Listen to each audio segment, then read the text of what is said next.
Hi friends, இன்றைக்கி நம்ம mutton gravy தான் செய்ய போகிறோம். வாங்க டிஷ் எல்லாம் பார்க்கலாம். அதுக்கு நம்ம இப்போ 1 kg மட்டன் எடுத்துருக்கோம். இதை இப்போ நம்ம குக்கரில் சேர்த்துக்கலாம். இது கூட உப்பு, மஞ்சள் தூள் சேர்த்து நல்லா மிக்ஸ் பண்ணிக்கலாம்.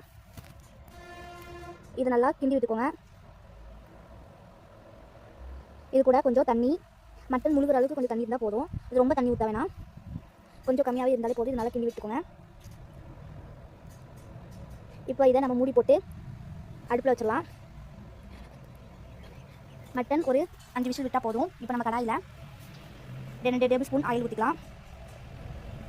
ஆயில் சூடானதுக்கப்புறம் பட்டை, பிரியாணி இலை, கிராம்பு, அன்னாசி பூ, கல்பாசி சேர்த்துக்கலாம். இதனால் மிக்ஸ் பண்ணிக்கோங்க. இது கூட வெங்காயம், சின்ன வெங்காயம் 10, அதை சின்ன சின்ன கட் பண்ணி வச்சுருக்கேன், அதையும் சேர்த்துக்கலாம். இது கூட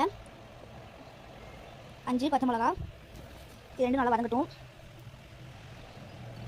நல்லா வதக்கிக்கோங்க.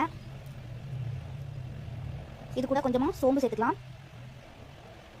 சீரகம் 2 இடித்து பொடி பண்ணி வச்சுருக்கேன், 2 சேர்த்து நல்லா வதக்கிக்கலாம்.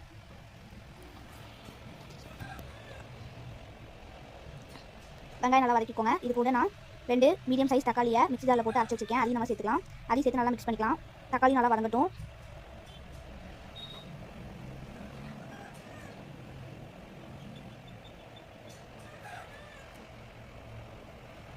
இப்போ இதை மூடி போட்டு மூடிக்கலாம். இப்போ நம்ம வேக வச்ச மட்டனை ஓப்பன் பண்ணி பார்க்கலாம்.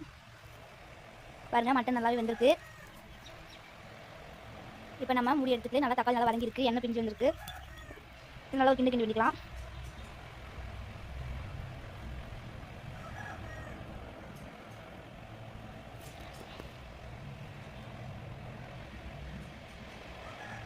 இது கூட இஞ்சி பூண்டு பேஸ்ட்டு சேர்த்துக்கலாம். இது நல்லா கிண்டி விட்டுக்கோங்க. இது கூட நம்ம புதினாவை எடுத்து சேர்த்துக்கலாம், கருவேப்பிலை சேர்த்துக்கலாம்.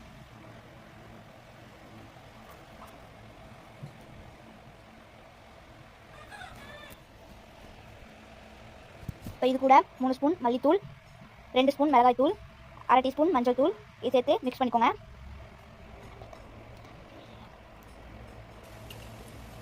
இது கூட பொட்டேட்டோவை கட் பண்ணி தோல் சீவி வச்சுருக்கோம், அதையும் நம்ம சேர்த்துக்கலாம். உங்களுக்கு பொட்டேட்டோ உருளைக்கிழங்கு வேணும்னா போட்டுக்கோங்க, இல்லைனா ஊற்றிங்க, உங்களுக்கு ஆப்ஷன் தான். இப்போ நம்ம தண்ணி ஊற்றிக்கலாம். பாருங்கள், உருளைக்கிழங்கு நல்லா வேகட்டும். இப்போ நம்ம தேவையான அளவு உப்பு போட்டுக்கலாம். நல்லா மிக்ஸ் பண்ணிக்கோங்க. இப்போ நம்ம இதை ஒரு மூடி போட்டு மூடிடலாம்.